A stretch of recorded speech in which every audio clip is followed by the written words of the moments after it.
is a multi-platinum selling hip-hop artist from Brooklyn. Please welcome Fabolous! So from what I understand, you first started rapping when you were in high school? High school is when I actually got the opportunity to rap, you know, for DJ Clue, who allowed me to come up to his radio show and rap. So I was a senior in high school at that time, but I had probably been like writing as a hobby since I was maybe 12. What got you into it? Just the music itself, just loving the music and, you know, seeing that the older kids, that's what they dug and, you know, and I was like, yo, it sounds cool to me too. You know, at first what I did was take other people's raps, I would copy the whole song down, and then I would change their name to my name. You know what I'm saying? And that's how I started. And then after a while that got too easy, and then the next challenge came with me writing my own stuff. At what point did you figure out that this was something you could do for your career? When I started getting some money off of it, then I said, you know, this might actually be something that's lucrative. For someone like me that comes out of the rock world, what's the difference between a mixtape and a regular album? A mixtape is usually for free. That separates it a great deal. It's not as formatted as an album is sometimes, and you know, it's just free. You know what I'm saying? It's just pretty much what you want to just throw out there and put out there, and you know, get some thoughts across, and you know, free music for your actual core friends. I downloaded it and I dug it and I listened to it, and it's not like some throwaway object. Right. It's really good music on there. Right, definitely. That's I guess depending what artists you deal with, some of them is kind of throwaway, but some of them they actually put, like me, I put a lot of effort into mixtapes. Sometimes I get a little bashed for the time that I take, you know what I mean? Because I may say a date and it doesn't come out that date. Right. But that's only because I'm trying to make sure that I give them, you know, the best quality that I can give. And what do people want? It's free. Yeah, you know what I mean? Just wait. Everything will be all right. And everything on this mixtape is done from soul music samples. Right, yeah, I used a lot of soul beats and, you know, song beats with samples in it. I felt like that was a difference for right now. You know, a lot of things now in hip-hop is more club-driven and more 808 bounce and, you know, way more crunk than everything. So I wanted to do something different and, you know, go back to, you know, kind of the roots of hip-hop and just rap over some soul. And you give it away for free. That's so cool. And y'all all get it for free. You recently played a show in Ghana, is that right? Yeah, that was a great show. It was the first time I've been to Ghana. You know, I've been to Africa a few times and seen a couple different things, but that was my first time in Ghana, and it was a great experience. It was 3,500 to 4,000 people there, very, very energetic crowd. Knew a lot of hip-hop. I was amazed by how much of my music they knew. It was a great experience for me. Like it's definitely one in the top 3 of overseas performances that I've ever done.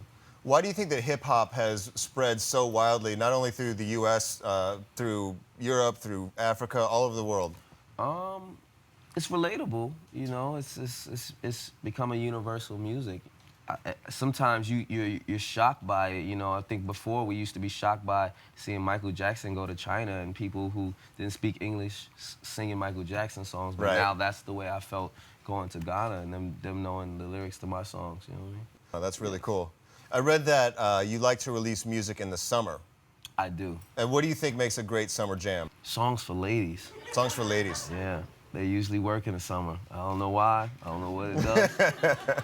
Summer and ladies just go together, man. I have, you know, a few songs that compliment women, and they like getting those compliments in the summer, man. I don't know. Yeah, it does seem like the memories that you have of songs through the years, a lot of times, most of them are summertime songs. Some you listen to at the beach with your friends, or... Yeah. And then you think back on certain songs, and you be like, yo, I remember the summer that came out, you know.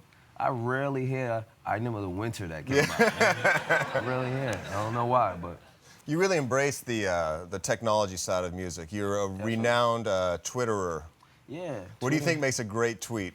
I like to have fun with Twitter. You know what I mean? I slowed down a little bit because everybody didn't take my sense of humor on the chin. So, but I like to just have fun. I don't take it too serious. Like, you know, sometimes I'm motivational. Sometimes I'm just there to make you laugh. Sometimes I drop a jewel. Sometimes I'm, you know, ignorant, you know. It's just, you know, random thoughts of mine and just having fun with it. Have you ever followed Paul Wall? Never follow Paul Wall. Oh, he overtweets Yeah. like nobody's business. Paul Wall is now in the food line waiting for food. I think I'm gonna get the macaroni and cheese. Whoops, forgot a fork. I mean, these are like. I bet I know somebody who tweets more than Paul Wall. Who's that? Tila Tequila. Tila Tequila? Yes. I followed her and unfollowed her within like the same 5 minutes. I'm telling you. Well, since you're such a huge fan of Twitter, we actually had some fans tweet in questions that I would like to read to you now. Cool. Okay. This first one is from Gordon White. Gordon says, Fabolous, do you realize that you've misspelled your name? I kind of figured that out like last You probably year. heard that before, right? Yeah. Last year I just figured that out. All right, this one's from Jeffrey Tremaine. If you were a snake, which Indiana Jones movie would you be in?